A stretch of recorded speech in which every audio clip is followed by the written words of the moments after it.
Katibu mkuu wa Umoja wa Mataifa Antonio Guterres amepongeza dhamira ya bodi ya amani iliyoanzishwa na Rais wa Marekani Donald Trump kufadhili na kusimamia mpango wa ujenzi mpya wa ukanda wa Gaza, ikiwemo nyumba na miundombinu ya Wapalestina. Guterres alisema mpango huo umeidhinishwa na Baraza la Usalama na Umoja wa Mataifa na Umoja wa Mataifa unaendelea kushirikiana na bodi hiyo. Juhudi hizi zinatarajia kusaidia kuboresha maisha ya Wapalestina kupitia ujenzi wa nyumba, barabara, huduma za maji na umeme pamoja na miradi mingine muhimu ya kijamii. Napitia baadhi ya jumbe za watazamaji ambazo wameziandika kupitia mitandao ya kijamii. Na muona huyu anasema utangaze amani huku umeficha mapanga kiunoni.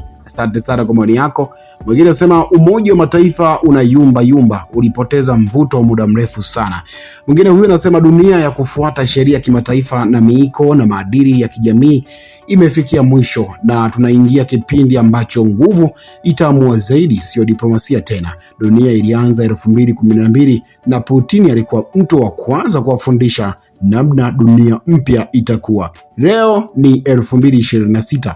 Tayari tumeshaona mengi na mengine yanakuja kwa kasi. Asante sana kwa maoni yako mwana Baharia TV ambayo umetuandikia kupitia mitandao yetu ya kijamii Facebook, TikTok, Instagram na YouTube channel. Tunapatikana kwa anwani ya Baharia TV. Jina langu ni Friday Mongomare. Asante kwa kuifuatilia Baharia TV. Usisahau kulike, kusubscribe, kucomment na kushare.